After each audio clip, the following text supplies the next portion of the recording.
Hey everyone, we are at the Stitch e-commerce Elevate event, and now I'm going to be chatting to Dani. Dani, you are the head of product, if I'm not mistaken. Yes, so I'm the head of product at Stitch overall, and then I'm also the GM of Stitch Express. Amazing. So we came across you guys probably 2 months ago, and it's been a very pleasant surprise because when we've invested in a little business that has been growing exceptionally well, and the founder told me that we're getting Stitch. And I said to him, why the hell are we getting another payment provider? We've already got like 5. So I think a lot of people probably watching and listening are going to ask the question is like, is this just another payment provider? What's the story? Sure. That's actually a really good point to make, because when I told people that we're starting a new payment provider specifically in the e-commerce space, they were like, are you crazy? But I think what we have to focus on always is the data.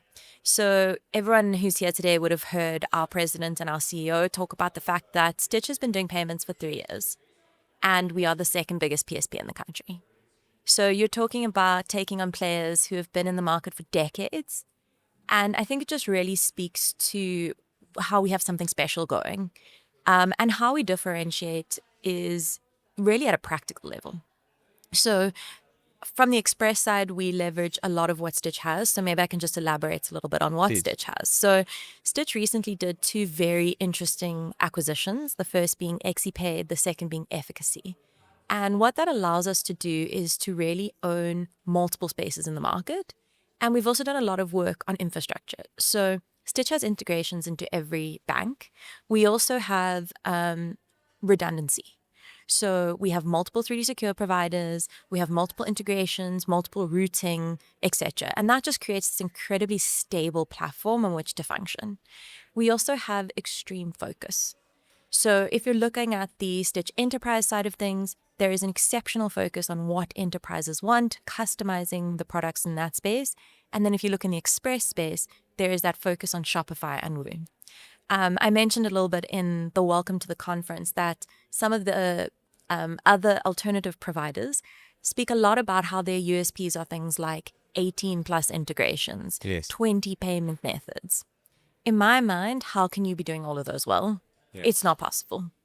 And so I think when you combine something like this incredibly stable, reliable, sophisticated platform that is integrated across the full infrastructure of South Africa, as well as having redundancies, multiple routes that we can take, and you combine that with this laser focus on e-commerce, there's something really special that comes out of that. And I think if I look a little bit at what makes us special and how that focus kind of comes into play, is you would have also heard us say that once people onboard with us, they see around about a 10% conversion increase, which is insane, right? Like, as an e-commerce business owner, that's direct revenue, direct sales. And we take our job very seriously when it comes to saying these e-commerce people, these e-commerce companies, they spend a fortune and a lot of time on getting those clients to check out. They optimize to the nth degree. They really are pushing across multiple channels in the paid media space. So once you get to that checkout, it's our job to make sure that payment happens. I mean, I can really vouch for what you just said because, like I said, the founder of the business that we've invested in, he added Stitch. The first 3 days we did 100,000 Rand through Stitch. And last month alone, we did over 1 million. And it is already the second biggest channel through our merchant, all the different merchants that we have on the store. So sitting back, I literally asked him, I was like, dude, how does this work? Because we've got, I don't want to mention names, but we've got a few different providers, and some of them are doing very little, and some of them, like yourself, did exceptionally well from day one. So I asked him, what is the biggest difference? And he said positioning. And I was like, okay, that doesn't mean anything to me. Like, what do you mean positioning? So he said, well, the actual checkout process can be customized. And I think people underestimate how powerful that could be. So maybe we can just touch on that topic, to elaborate a little bit more on that. Like, what does that actually entail? Absolutely. So that really speaks to our focus on the Shopify space. We decided that, yes, we have a payments app. That's awesome. Let's get a checkout app too. Let's make sure that before you get to the payment page, things are optimized. We built that app to the standards of built-for-Shopify, which means that the performance of that app is constantly monitored. We're using best practices, etc. And what that app allows us to do, it's called Express Checkout, is to customize how your payment providers show up. A lot of business owners often think like, oh, they'll know who this payment provider is, or, they're unsure of, we need to have the options. What we've seen, and once again, leveraging a lot of the research that Stitch has done, we know that showing the method is more important. Yes. I want to know if I can use the method that I choose that's easiest for me. Nobody cares about the name. No, and nobody knows they all just start with the word pay. Who cares? So that was very critical for us to be able to say, optimize before you get to payment. And then once you get to payment, let's make sure that that experience is consistent. I mean, you work in branding, like as soon as there's a weird pop-up or there's a weird redirect to something that looks unfamiliar, if I'm shopping on Burnt or I'm shopping on Hertex, I want to know I'm still shopping on Hertex when I'm paying, and that's who I'm paying. Yes. And so we then obviously implemented a feature that allows you to customize that payment method selection screen. Yeah, and it's such a beautiful feature, and we've seen a massive difference. And I think the one thing he also mentioned was you can, I think you just mentioned it too, is that you can rename things. And one of the things that you include, which we can touch on as well, is Apple Pay and Google Pay. And in the actual option, when it comes to the checkout page exactly, you can say Apple Pay, Google Pay, credit card, etc. And where most people will just have the payment name, that allows the person, the consumer, on the other hand, to go, well, this is secured with Apple Pay. Immediately, there's a subconscious level of trust and credibility. And not only that, but also convenience. And that makes such a huge difference. Absolutely. And I think it's also really interesting from our side, the fact that we've chosen to curate the methods that we offer. So obviously being part of Stitch, there's a huge level of diversity in the payment methods that we could offer, but we've got a lot of data and we've got a lot of insight that show what are the highest converting payment methods and which fit the e-commerce use case best. And that's why we've chosen Apple Pay, Google Pay, Capitec Pay, BNPL, and card. They have the highest conversion rates. They cater to the majority of the market segment, and they really are the best option, and they don't clutter the checkout. Too many options is a bad thing. Yeah, it's a overload. Absolutely. And then, like you said earlier, I think a lot of people, especially with the amount of fraud that's happening in our country, and funny enough, true story, again, one of the businesses that we own, we had a copycat call, the brand's name is Sentimental, and they registered a site called sentimental.shop, and as opposed to sentimental.co.za.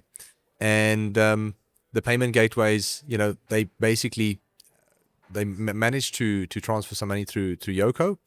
And the long or the short of it was that there's so much fraud happening, and we've heard the stories. Like everybody talks about, I've been scammed, and you go, yeah, whatever.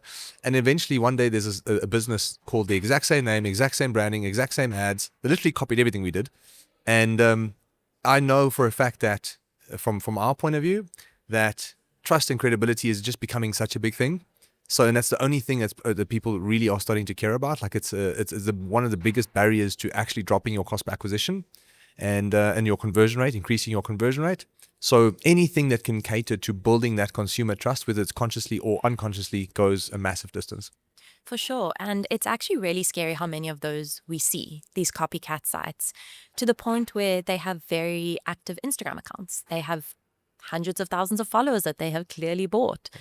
And I think that really sits in the KYC process. We have a very hands-on process and a lot of checks that we do. And honestly, daily, we see these attempts at fraud.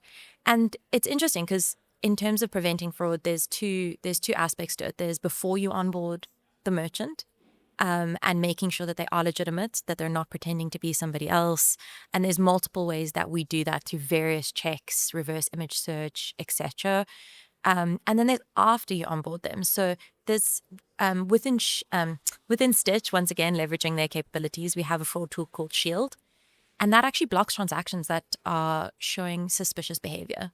And it takes millions of data points on each payment made, each individual, their device, where they're based. We can pick up very quickly when there's a fraud attack, something suspicious on a particular method. We can start to throttle that method from a certain level of velocity, etc. We can switch route methods, etc. So I think fraud prevention is another aspect that people really should be looking at in their payment provider. It's such a big pain point. And I think businesses work so hard to build a brand, and then other people just go and copy it. And it's kind of a bit disheartening. I was a little bit disheartened. I was a little bit nervous as well, because like, what are the options? And it's nice to know that there are, payment gateways like yourselves out there that obviously go the extra mile to make sure that the transactions are actually, who they say they are. 100%. If you see Express on a website, we want to know that you can trust it. Amazing. Just out of curiosity and understanding, some of the challenges that you guys might have faced. Like, I'm quite curious to understand, being in such a challenging and competitive space, there's obviously been some challenges. Just purely out of my own curiosity, what are some of the challenges that you had to overcome over the last year or so? Wow. So I think the first one is brand awareness. Obviously, Stitch has a great foothold in South Africa, great credibility, but within the enterprise space, right? So a lot of the time, payment gateways in that space are playing in the background. You may be processing for Takealot, Mr. D, etc., but you're in the background. Nobody really sort of sees your brand. They see that sort of front brand. And so leveraging that was quite difficult. We had to build out our own brand. And it's really down to the team. Like, we have an incredible small but mighty team who have managed to get our brand out there in incredible ways. I think the first aspect that we started to focus on a lot was A, partnerships, and B, community. So we partnered very strongly with the e-commerce platforms, the communities that grow around that. And then also we started our now legendary brunches, where different people from different aspects within e-commerce could come and network and really just understand each other. And we didn't realize how little of that there was. We didn't realize how alone some of these entrepreneurs felt, or how nobody was bringing everybody together to have these conversations or learn from each other or meet each other. And so I think brand awareness, very big challenge from the beginning. And then also reaching parity. So within Express, we launched, I think, about 4 payment methods in 1 year. Wow. We launch a significant feature at least once a quarter, because we had a lot of catching up to do. But we also had Stitch behind us to offer a lot of that infrastructure. And so we very quickly reached parity with the most important aspects. And I think the other piece is focus. So it's really been a critical aspect of our business. We cannot go into a market that's existed for 20 years and say we're just going to build what other players have. Sure. We're going to build what people really want, and we're going to build it well. That's the only thing that matters. Exactly. You touched on team members. I must say that I've met like probably good 6 or 7 people now from the Stitch team. And every time there's a client or someone in my network who's asking about a payment gateway or something to optimize the process, I literally just say, contact Tariq, and here's his WhatsApp number. And I said to Tariq in advance, I was like, I'm sorry that I'm not doing this in a very professional manner, but that's the quickest way I can get, this person to get onboarded, because the quicker they get onboarded, the quicker they're going to see the results. So having met Yanni, having met Tariq, they're truly just amazing human beings. And it's so convenient to be able to just chat to them anytime, you need to, in order to get an answer out of them. We actually have quite an interesting sort of hiring criteria for a lot of the members on our team. The majority of our team are entrepreneurs. So Yanni comes from a very entrepreneurial background, was a founder. Ushia ran his own business for years in the sort of vegan dairy market. Emma comes from a e-commerce agency background. So we really have members on our team who are not only incredible at implementing payments and understanding the market, but they really have a deep understanding for these entrepreneurs, some of the struggles that they face and what they're really looking to achieve. And I think that makes a huge difference. No, 100%. I mean, I was at the office in Cape Town. It was about a month ago or 2 months ago. I walked in. It was such a lovely, warm environment. I think you guys were all having lunch. There was a PlayStation or 2 out, and people were playing FIFA. The CEO was walking around with, bare feet without shoes on. Standard. He became what is he called? The barefoot warrior. Indeed. So I walked in and I was like, oh man, this is so cool. I was a bit envious of the actual culture that you guys have created. Yeah, I mean, I think we really do through that culture, create great products. I think we create a huge level of commitment to the business and what we're doing. And it's not a 9 to 5. Like, it's really not. There's a lot of purpose behind what we do. And the team, I think, takes a lot of pride in what we do. And that is based on culture. That's based on recruitment. That's based on 18 players. It makes a huge difference. Yeah, and I mean, just some other questions that come top of mind. I mean, I'm sitting here going, you guys have launched a great product in the South African market. Are there any ambitions in order to leverage that in other countries, or is that in motion, or is that a goal at some point? Or So I think this speaks to our focus. Right now, South Africa is our focus. We do have competitors who have recently sort of created a pan-African strategy, and what we've seen is that lands up dropping the ball in one specific location. So for us, not right now. And that obviously means that you're putting all your money, all your time, all your energy into the South African market. Does that mean that you guys are optimistic of where this is going? 100%. Absolutely. I mean, the numbers are there, right? The growth is there. The market is there. And even just watching the businesses that we work with and seeing their growth is incredibly motivating as well. The other thing that I mentioned earlier, and we were debating whether the market penetration for purchasing online is 6% or 7% or 8% or 9% or 10%. We all know it's not more than 10%. But the what it actually sparked in my mind was a lot of people still buy through retail. Correct. And I think you mentioned that you guys have actually incorporated some form of a solution to accommodate these businesses that are omni-channel.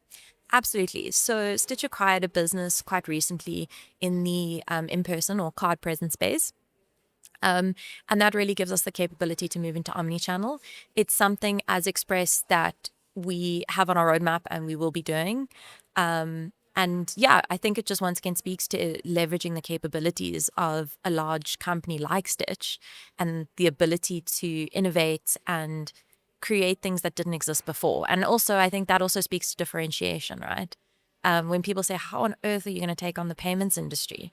We're going to do it differently and we're going to do it better. And this One is step just at a time. Exactly. And this is just another one of those things. Yeah, I think the biggest issue people have, and this is just, again, reflecting on having worked with over 500 businesses now in our career, it's people have omni-channel, they have retail, they have online, and the data doesn't correlate. Like it's difficult to actually understand if the customer saw the product in retail and then bought online, or then essentially saw it online and then bought in retail, or what does the loyalty points for the actual retail program look like, and etc. So maybe just speak to that, because I thought the solution that you've offered was very unique. It is interesting, and it comes down to some very basic operational aspects as well, like refunds. Yeah. We have quite a few clients who are omni-channel, and we've implemented ways on our side, on the online side, that allow them to do refunds in a specific way that reconciles properly across both of their systems. But like you said, the data is just so segregated, and you can't run that business as one fluid machine if you cannot join these two things. And I think there's a lot of talk of omnichannel in the industry, but nobody's really doing it properly. And it's not easy to do it properly either. There's a reason that a lot of mess. Exactly. And it's also very segmented. There's different participants in different parts of the transaction. There's the device provider, there's the switch, the bank, the acquirer. And I think that's where what Stitch is doing from an acquisition perspective comes into play, because we now own the in-person processing, we own the online processing, and not only that, now we are the acquirer, which means that you own all of those pieces and you can pull them together easily. When you're trying to do this across multiple stakeholders, it's near impossible. Everybody has their own data source, their own way of doing things. So really owning that end-to-end is, I think, where the difference comes in. And as we round off this conversation, just out of interest, what is the big focus for the next 6 to 12 months? For us, we have a very exciting feature coming soon. You will have seen that a lot of the requests are around subscription. Yes. Finally. Yes, Thank you. indeed. And then really just looking to further optimize and offer new payment methods potentially.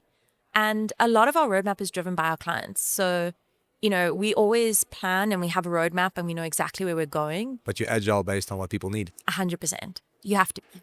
Love it. It was such a pleasure talking to you, Dani. Thank you. Thank you so much for your time today and making the time to chat to me. I want to say I wish you guys nothing but success. Thank you so much. Yeah, much love. Awesome. Great to chat to you. Thanks, guys. Have a good one.